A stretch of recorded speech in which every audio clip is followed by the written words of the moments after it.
ఎన్నికలు ముగిశాయి. ఫలితాలు రావడానికి ఎక్కువ సమయం ఉంది. ఇలాంటి నేపథ్యంలో గెలుస్తామన్న ధీమా ఉన్నప్పటికీ పోటీ చేసిన అభ్యర్థులు కూడా జ్యోతిష్య సంఖ్యాశాస్త్ర నిపుణుల వెంట పడుతున్నారు. తమ జాతకం ప్రకారం గెలుపోటములు ఎలా ఉంటాయో తెలుసుకుంటున్నారు. ఈ నేపథ్యంలో జ్యోతిష్య గురువుగా పేరు పొందిన కాకినాడకు చెందిన పంచాంగకర్త దైవజ్ఞ సరిపెల్ల వెంకట శ్రీ రామచంద్రమూర్తి ఖచ్చితంగా ఆయనే సీఎం అంటున్నారు. కాకినాడలో గాయత్రి శాస్త్రీయ జ్యోతిష్యాలయం నిర్వహిస్తున్న శ్రీ రామచంద్రమూర్తి రాష్ట్ర జ్యోతిష్య పండితులు అధ్యక్షునిగా కూడా వ్యవహరిస్తున్నారు. ఈ నేపథ్యంలో ఆయన మెగా9 తో ప్రత్యేకంగా మాట్లాడారు. ఖచ్చితంగా సీఎం ఆయనే, కానీ షరతులు వర్తిస్తాయని చెబుతున్న శ్రీరామచంద్రమూర్తితో మా principal correspondent Sambasivarao face to face. 2024 సార్వత్రిక ఎన్నికలు ముగిసే ఫలితాలు జూన్ 4వ తేదీ నాటికి రానున్నాయి.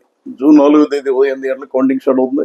మొదటి ఫలితం 1 గంట టైంకి వచ్చి సాయంత్రం వరకు ఫలితాలు వచ్చేస్తాయి. ఈవీఎంలు కాబట్టి కౌంటింగ్ చాలా సులభం. ఇలాంటి నేపథ్యంలో జ్యోతిష పండితులకు డిమాండ్ పెరిగింది. పోటీ చేసే అభ్యర్థులు కావచ్చు, లేదా రాజకీయ పార్టీలు కావచ్చు, జ్యోతిష పండితులు ఆరాధిస్తున్నారు. ఎందుకంటే ఈసారి సైలెంట్ ఓటు కనపడింది. ఎక్కడ ఓటేసి వెళ్ళిపోయి తప్ప గతంలో తలన పార్టీ గెలిచానని కానీ లేదా పార్టీ గెలిచానని ఎక్కడ చెప్పట్లేదు. ఇలాంటి నేపథ్యంలో జ్యోతిష పండితులు, హస్త సాముద్రికులు, అదేవిధంగా గణాంక పాత్రికేయులు, గాయత్రి జ్యోతిష ఆలయం ప్రముఖులు సరిపెల్ల శ్రీరామచంద్రమూర్తి సిద్ధాంతం మన దగ్గర ఉన్నారు. ఈ జ్యోతిష పండితుల సంఘానికి ఆయన అధ్యక్షులుగా కూడా వ్యవహరిస్తున్నారు. ఇప్పటి వరకు 4 ఎన్నికల్లో ఆయన చెప్పిన ఫలితాలే ఖచ్చితంగా నిజమయ్యాయి. ఏదైతే ఎన్నికల కమిషన్ నిబంధనల ప్రకారం ఎలాంటి సర్వేలు బయట పెట్టకూడదు, కానీ జ్యోతిష పండితులు వాళ్ళు చెప్పేదో జ్యోతిష్యం కాబట్టి మన జ్యోతిష్యం ఎలా ఉందో సార్, మీరు ప్రస్తుత ఎన్నికల సర్వేలు చూసారు, పరిస్థితులు ఎలా కనపడుతున్నాయి? ఈ క్రోధినామ సంవత్సరం యొక్క పంచాంగాన్ని విశ్లేషణ చేసినప్పుడు బృహస్పతి వృషభ రాశిలో సంచరిస్తున్న కారణంగా ఆ గురు పాలితమైన జాతకాలు ఏవైతే ఉన్నాయో ఆయాది వ్యక్తులు, అభ్యర్థులు ముందంజలో ఉంటారు. మనం ఈ యొక్క స్థితిని గమనించినప్పుడు ఆంధ్రప్రదేశ్ సంబంధించి ఎవరైతే కూటమిగా ఏర్పడ్డారో ఎన్డీఏ, ఆ 3 పార్టీలు Telugu Desam party, Bharatiya Janata party, Janasena party సంబంధించిన అభ్యర్థుల జాతకాలు గమనించినప్పుడు వారు గురుపాలిత గ్రహాల యొక్క ప్రభావం వారిలో అధికంగా ఉన్న కారణంగా ఆంధ్రప్రదేశ్ రాష్ట్రంలో కూటమి అభ్యర్థులు విజయ పదాన్ని ఉండబోతున్నారు. ముఖ్యంగా ఈ అభ్యర్థుల సంఖ్య దాదాపుగా 118 నుంచి 124 వరకు ఉన్న అభ్యర్థులు వారు విజయం వరించబోతోంది. ఈ నేపథ్యంలో ఈ కూటమి యొక్క సారథ్యం వహిస్తున్న వ్యక్తి ముఖ్యమంత్రి అవడం అన్నది ఆశ్చర్యకరం ఎంత మాత్రం కాదు. మన పిఠాపురం విషయానికి వస్తే అక్కడ బరిలో ఉన్న ప్రముఖ సినీ నటుడు జనసేన అధిపతి పవన్ కళ్యాణ్ 40,000 ఓట్ల పైచిలుకు ఆధిక్యంలో విజయాన్ని సాధించి, పవన్ కళ్యాణ్ జాతకం ఏదో బాగాలేదు, ఏదో హోమాలు యాగాలు చేయాలని కొంతమంది జ్యోతిషులు చెప్తున్నారు. పవన్ కళ్యాణ్ గారు జాతకం ఇదివరకు కన్నా చూసుకుంటే చాలా మెరుగైన స్థితిలో ఉంది.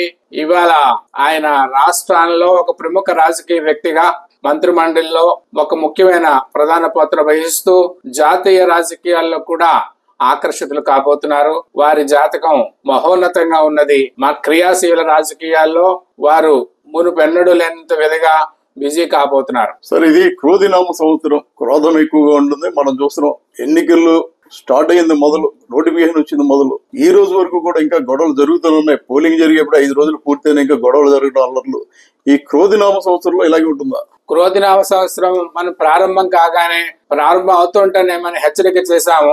ఈ క్రోధం అధికంగా ఉంటుంది. ప్రత్యర్థుల మీద దాడి చేయడం, మరి ప్రజాస్వామ్యానికి హాని కలిగించడం, ఇలాంటి సంఘటనలు మనం అన్ని చూస్తూనే ఉన్నాం. కానీ అదృష్టవశాత్తు మరి అసెంబ్లీ సమావేశాలు ప్రారంభం నాటికి మరి దాదాపుగా మూడం కూడా వెళ్ళిపోతున్న కారణంగా అసెంబ్లీ సమావేశాలు మరి వస్తున్న నాయకుల కారణంగా, శ్రేష్టమైన మరి వారసత్వ రాజకీయాల కారణంగా గుణవంతులైన వారు మరి అక్కడ అసెంబ్లీలో అధికంగా ప్రవేశిస్తున్న కారణంగా చాలా చక్కటి విధంగా మరి అసెంబ్లీ సమావేశాలు జరుగుతాయి. ప్రజా సమస్యను చర్చిస్తారు. అనేక మంచి నిర్ణయాలు తీసుకోబోతున్నారు. సార్, ముగ్గురు జాతకాలు చూస్తే అంటే మోడీ జాతకాలు మనం చూడలేదు. ఎందుకంటే కేంద్రంలో ఉన్నారు, రాష్ట్రంలో చూస్తే బీజేపీ చీఫ్ పురంధేశ్వరి కావచ్చు, టీడీపీ అధినేత చంద్రబాబు నాయుడు, అదేవిధంగా జనసేన అధినేత పవన్ కళ్యాణ్, ఈ ముగ్గురు జాతకాలు కలుస్తున్నాయా? వీరి ముగ్గురు జాతకాలు మనం గమనించుకున్నప్పుడు ఒకరి జాతక అనుసంధానం అయ్యి మరి అమోఘమైన విజయాన్ని వారికి వరించబోతోంది. చాలా చక్కగా వాళ్ళ అనుసంధానం అయ్యాయి జాతకాలు.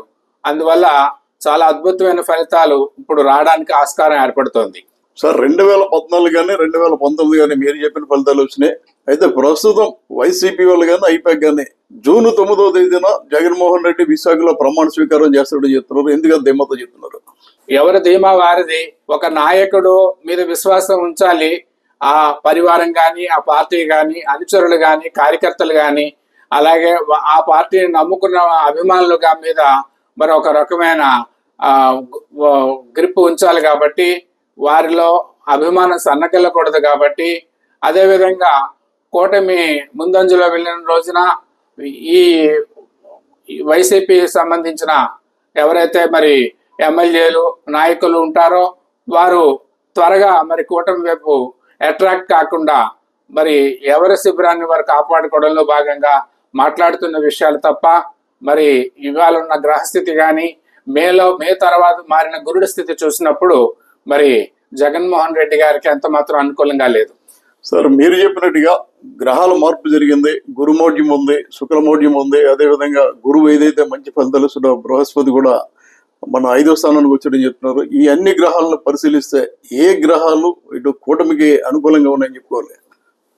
మే వరకు నరేంద్ర మోడీతో సహా మరి ఎన్డీఏలో ఉన్న ప్రతి పార్టీ వారికి కూడా మే వరకు చాలా స్లోగా వెళ్ళింది. కారణం మేషంలో ఈ గురుడు ఉన్న కారణంగా. అందువల్లనే కర్ణాటక కానీ మరి తెలంగాణ అసెంబ్లీ ఎన్నికల్లో భారతీయ జనతా పార్టీ అనుకున్నంత విజయాన్ని సాధించలేకపోయింది. మే తరువాత గురుడు రాగానే మరి వృశ్చిక రాశికి చెందినటువంటి మరి నరేంద్ర మోడీ వృశ్చిక రాశిలో జన్మించారు. అనురాధ నక్షత్రంలో వారికి 7వ స్థానాలకి వృషభానికి గురుడు రాగానే ఆయనతో పాటుగా ఆయన మిత్రులు ఎవరైతే ఉన్నారో, ఆ పరివారం ఎవరైతే ఉన్నారో వారందరికీ గురుడు మరి సంపూర్ణమైన యోగ్యాన్ని కలగజేసి వారి విజయ పదాన్ని ముందుకు సాగడానికి మే 1వ తారీఖు నుంచి ఈ యొక్క సరళి ప్రారంభమైంది. ఇది ఏడాది పాటు కొనసాగుతూ ఉంటుంది. ఆ విధంగా మంచి ఫలితాలు వీళ్ళందరూ పొందడం జరుగుతుంది. సార్ ప్రధాని మోడీది వృశ్చిక రాశి, మీరు చెప్పింది కరెక్ట్, అందరూ చెప్తున్నారు. కానీ వృశ్చిక రాశికి అర్ధాష్టమ శని నడుస్తుంది, దాని ఎఫెక్ట్ ఏమైనా ఉంటుందా?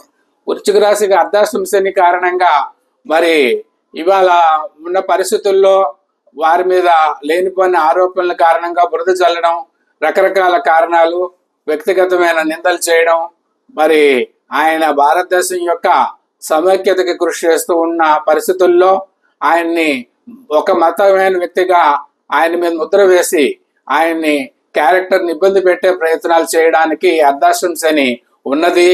ఈ తిరగడం, శ్రమ పడడం అని ఏదైతే ఉందో 4వ స్థానంలో ప్రయాణాలు, మరి ఆయన ఎన్ని సభల్లో పాల్గొన్నారు, ఎంతమందితో మాట్లాడారు, ఎంత మరి 24 గంటలు ఎంత సమయాన్ని అర్ధాష్టమ శని ఉన్నప్పుడు ప్రయాణాలు ఎక్కువ ఉంటాయి, మీరు చెప్పినట్టుగా నిందలు పడతాయి. కానీ ఆయన ఏళ్ళనాటి శనిలో 7.5 సంవత్సరాలు కూడా సాధారణంగా ఏళ్ళనాటి శని అంటే పట్టి పీడిస్తుంది అంటారు. 7.5 సంవత్సరాల్లో అర్ధాష్టమ శని మన ఏళ్ళనాటి శని ఉన్న టైంలో కూడా ప్రధానమంత్రి అయ్యాడు. ఎలా సాధ్యమైంది అది? ఇప్పుడు మనకి మహాదశ ముఖ్యము. జరుగుతున్న మహాదశని ఆధారంగా మాట్లాడాలి. ఈ అర్ధాష్టమ శని, ఈ ఏలినాటి శని ఇవన్నీ కూడా గోచారం అంటాము. అంటే జన్మ నక్షత్రము, జన్మరాశి ఆధారంగా ఏర్పడేవి. వీటి ప్రభావం చాలా తక్కువగా ఉంటుంది. మహాదశ అనుకూలంగా ఉన్నప్పుడు ఇవేమీ చేయవు. పైగా జ్యోతిషంలో 12 భావాల్లో 7 భావాలు జీవితమైన భాగస్వామికి సంబంధించినవి. ఈయన మరి వివాహం చేసుకున్నప్పటికీ కూడా మరి బ్రహ్మచారిగా మరి దేశాన్ని వెళ్తున్నారు. మరొక 7 రాశుల ప్రభావం కూడా ఈయన మీద ఉన్న కారణంగా మొత్తం 12 రాశుల ప్రభావాన్ని ఈయన దేశానికి ఉపయోగించే అంకిత భావంతో వెళ్తున్న కారణంగా ఈయన వెనక అనేక మంది తపస్సు చేస్తున్నారు. అనేక మంది మంత్రాలని మరి సాన పెడుతున్నారు. అనేక చోట్ల హోమాలు, మరి పరోక్షంగా అనేక చోట్ల యాగాలు ఈయన యొక్క విజయం కోసం జరుగుతున్నాయి. అవన్నీ కూడా పరోక్షంగా ఈయనకు సహాయం చేస్తున్నాయి. సార్ మీరు చెప్పినట్టుగా ఏదైతే మోడీ గురించి చెప్పారో మన ఏళ్ళనాటి శని, అర్ధాష్టమ శని ఇవన్నీ జరుగుతున్నాయి. ఇలాంటి పరిస్థితుల్లో రాజకీయాల్లో పెను మార్పులు సంభవిస్తాయని చాలా మంది చెప్తున్నారు. ముఖ్యంగా మీరు జ్యోతిషంతో పాటు సంఖ్యాశాస్త్రం కూడా చూస్తారు. మొన్నటి వరకు చంద్రబాబుకి సంఖ్యాశాస్త్ర ప్రకారం 4 ఉంది కాబట్టి ఆయన రాదు అనుకున్న ఎమ్మెల్సీ సీటు అనురాధను గెలిపించుకోవడం జరిగింది. ఉత్తరాంధ్రలో గ్రాడ్యుయేట్ ఎమ్మెల్సీ స్థానాలు గెలిపించుకోవడం జరిగింది. ఇప్పుడు ఆయన సంఖ్యాశాస్త్ర ప్రకారం 5లో ఉన్నాడు, జగన్ 4లో ఉన్నాడు. కాబట్టి జగన్ మేలు జరుగుతుందని సంఖ్యాశాస్త్ర నిపుణులు చెప్తున్నారు. సంఖ్యాశాస్త్రం కూడా ప్రధాన జ్యోతిష శాస్త్రానికి అనుబంధం మాత్రమే గాని నేరుగా సంఖ్యాశాస్త్ర ఫలితాలు ఇవ్వదు. రాజయోగం మనం మాట్లాడుకున్నప్పుడు ఎన్నికలు జరిగిన రోజు, అదేవిధంగా ఆ కూటమి ఇందాక నేను చెప్పినట్టుగా మూడు పార్టీల కూటమి యొక్క ప్రభావం, ముగ్గురు కలప అనుకూలమైన పరిస్థితి, గ్రహస్థితి కలిసి ఉండడం, మరి ఈ జగన్మోహన్ రెడ్డి గారికి మరి ఆరుద్ర నక్షత్రాన్ని అనుసరించి మిథున రాశికి సంబంధించి ఆయన స్థితి ఏదైతే ఉందో, బృహస్పతి ముఖ్యమైన గ్రహం బృహస్పతి గురుడు, ఆ గురుడు వ్యయ స్థానానికి వచ్చాడు కాబట్టి ఏదో రకమైన వ్యయం తప్పదు. ఆరోగ్య వ్యయము లేదా పదవి వ్యయము, ఏదో వ్యయం తప్పదు. గురుడు లాభంలో ఉన్నంతసేపు ఆయన తిరుగు లేకుండా చేశాడు. ఇప్పుడు వ్యయ స్థానానికి వచ్చిన పరిస్థితుల్లో ఆయన మరి పీఠం నుంచి వైదొలకు తప్పదు అన్నది. చంద్రబాబు ఆరోగ్య పరిస్థితి ఎలా ఉంటుంది సార్? చంద్రబాబు నాయుడు గారు మొత్తం మీద ఈ ఏడాది తిరిగి తన స్థానానికి రాబోతున్నారు. ముఖ్యమంత్రిగా ప్రమాణ స్వీకారం చేసిన అనంతరం మరి చెప్పినట్టుగా క్రోధినామ సంవత్సరం కాబట్టి ఈ 5 ఏళ్ల కాలంలో మరి ఏ రకంగా ఉంటుందన్న విషయం మనం గమనిస్తే, ఆయన వ్యక్తిగత జాతకాన్ని అనుసరించి ఆరోగ్య సమస్యలు ఉంటాయి కాబట్టి మరి దానికి సంబంధించిన నివారణోపాయాలు, మరి రెమెడీస్ పాటించి చక్కటి ఆరోగ్యం ఆయన పొందేలా, దానికి తగ్గట్టుగా రాష్ట్రం అభివృద్ధి చెందేలా దోహదపడేలా విషయాలని మనం గమనించాల్సి ఉంటుంది. ఫైనల్ గా సార్, మీరు చెప్పినట్టుగా చంద్రబాబు సాధారణంగా తిరుమల తిరుపతి దేవస్థానం కళ్యాణోత్సవాల సందర్భంగా, బ్రహ్మోత్సవాల సందర్భంగా భార్య సమేతంగా పట్టు వస్త్రాలు తీసుకుని మాత్రం వెళ్తారు. కానీ ఈసారి విచిత్రంగా అన్ని ఆలయాలు తిరుగుతున్నారు. శ్రీశైలం వెళ్ళారు, మన షిరిడి కూడా వెళ్ళొచ్చారు, అదేవిధంగా తిరుపతి వెళ్ళొచ్చారు. ఇన్ని ఆలయాలు తిరుగుతున్నారు. దీని ఆరోగ్య కారణం అంటారా? ఆరోగ్య కారణం అని కాదు. ఇక్కడ మనం గమనించవలసింది ఏంటంటే, ఆయన సమర్థమైన పరిపాలకుడు ఆయన. కాకపోతే ఆయనకి చంద్ర ప్రభావం కారణంగా క్షణికమైన నిర్ణయాలు తీసుకుంటారు. కొన్ని నిర్ణయాలు చాలా హానికరంగా ఆయనకి, మన రాష్ట్రానికి, దేశానికి సంభవించాయి. ఉదాహరణకి మరి ఎన్డీఏ అధికారంలో ఉన్న సమయంలో ఎల్కే అద్వానీ గారు మరి 2 రాష్ట్రాలు ఇచ్చేద్దామని తెలంగాణ, ఆంధ్రాన్ని కూడా విభజన చేద్దాం ఇతర రాష్ట్రాల మాదిరిని కోరినప్పుడు ఈయన వ్యతిరేకించడం జరిగింది. తత్ఫలితంగా కేసీఆర్ అనే వ్యక్తి ఒక పార్టీతో మరి ఒక రాష్ట్రానికి అధినేత కావడం జరిగింది. అదేవిధంగా మరి భారతీయ జనతా పార్టీతో అభివృద్ధి బాగుంటుందనే నినాదంతో మరి 2014లో ముందుకు సాగి చిన్న క్షణిక ఆవేశం కారణంగా ఆయన బీజేపీని విడనాడి మరి రాష్ట్రం అధోగతి పాలవడానికి పరోక్షమైన కారణం అయ్యారు.